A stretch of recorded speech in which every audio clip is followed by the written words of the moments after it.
ఆసియాలో అతిపెద్ద గిరిజన జాతర అయిన మేడారానికి భక్తులు పోటెత్తారు. రాష్ట్ర నలుమూలల నుంచే కాకుండా పొరుగు రాష్ట్రాల నుంచి భారీ సంఖ్యలో తరలివస్తున్నారు భక్తులు. ఆంధ్రప్రదేశ్ రాష్ట్రానికి చెందిన భక్తులు సమ్మక్క సారలమ్మలకి బంగారంగా పిలుచుకునే బెల్లాన్ని సమర్పించి మొక్కులు చెల్లించుకుంటున్నారు. మేడారం నుంచి మరిన్ని వివరాలు కృష్ణమోహన్ అందిస్తారు. మేడారం జాతరకు ముందస్తు మొక్కులు మొదలయ్యాయి. పెద్ద ఎత్తున భక్తులు తరలి వస్తున్నారు.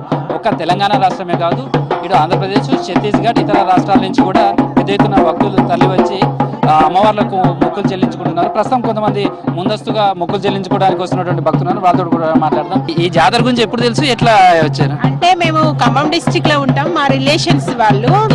అయితే మేము ప్రతి 10 సంవత్సరాల క్రితం ఇక్కడికి వచ్చి మాకు మొక్కుంటే మేము నెరవేర్చుకున్నాము.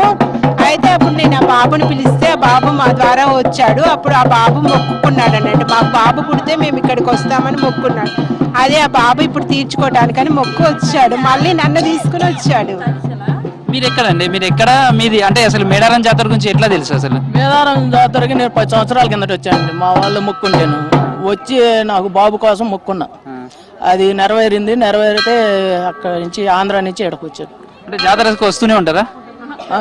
అంటే రాము, జాతరకు వస్తామండి. అంటే ఎట్లా ఉంటుంది మీ దగ్గర కూడా? కొన్ని జాతరలు అవి జరుగుతాయి కదా, ఇది స్పెషల్గా మేడారంకి సంబంధించినటువంటి ఈ జాతరలో విగ్రహాలు ఉండవు, లేకపోతే ఇక్కడ ఉన్న మొక్కులు కానీ ఎట్లా అనిపిస్తుంది? అక్కడ మీద ఇక్కడ మొక్కులు ఇదిగానే నెరవేరుతాయి, తొందరగానే నెరవేరుతాయి. సమ్మక్క సారలమ్మ మీద మీ నమ్మకం ఎట్లా పెరిగింది? నమ్మకం అంటే బాబుని అనుకున్నాక ఎలాగానే సంవత్సరానికి బాబు పుట్టాడు. ఇక నాకు అదే కోరిక నెరవేరింది. మేడారం గురించి తెలిసినప్పుడు కానీ ఇక్కడికి వచ్చి ఈ మొక్కులు, ఈ బంగారంగా పిలుచుకునే బెల్లం అమ్మవార్లకి ఇవ్వడం ఎట్లా అనిపిస్తుంది? చాలా బాగుందండి, చాలా నమ్మకం వచ్చింది మాకు. కోరిన కోరిక ఆలస్యం అవ్వదు, వెంటనే నెరవేరుద్ది. చాలా నమ్మకం మాకు. ఆ అమ్మ కోరిన కోరిక వెంటనే తీర్చేసిద్ది. జనరల్గా ఇక్కడికి వచ్చినప్పుడు ఫస్ట్ మీరు చెప్పుకున్నప్పుడు కానీ ఇప్పటికి వచ్చినప్పుడు కానీ ఎట్లా అనిపిస్తుంది? మీ ఏరియాకు పోయినప్పుడు మేము కూడా మేడారం పోయినాము అట్లా చెప్తారు, అంటే ఇక్కడ పోయింది కదా, అక్కడ పోయినాక మీ వాళ్ళకి ఏం చెప్తుంటారు? చాలా బాగుందని చెప్తాం. జర్నీ చాలా బాగుంది. ఇక్కడికి వచ్చినాక కూడా అమ్మవారి దగ్గర కూడా చాలా బాగుంది, ప్రశాంతంగా ఉంది.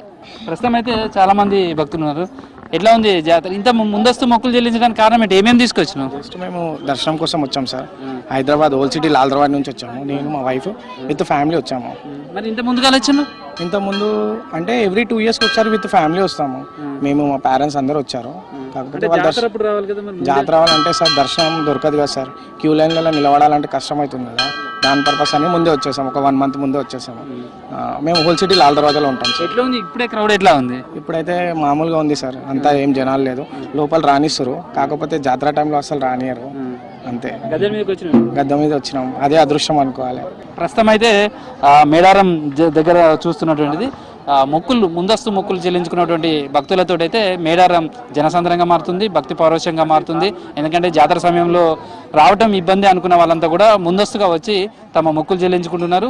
అందులోనూ ఏపీ లాంటి రాష్ట్రాల నుంచి కూడా చాలామంది వచ్చి తమ మొక్కులు చెల్లించుకోవడం ప్రత్యేకంగా చెప్పుకోవచ్చు. వీడియో జర్నలిస్ట్ క్రాంతి కుమార్తో కృష్ణమోహన్, V6 న్యూస్, మేడారం నుంచి.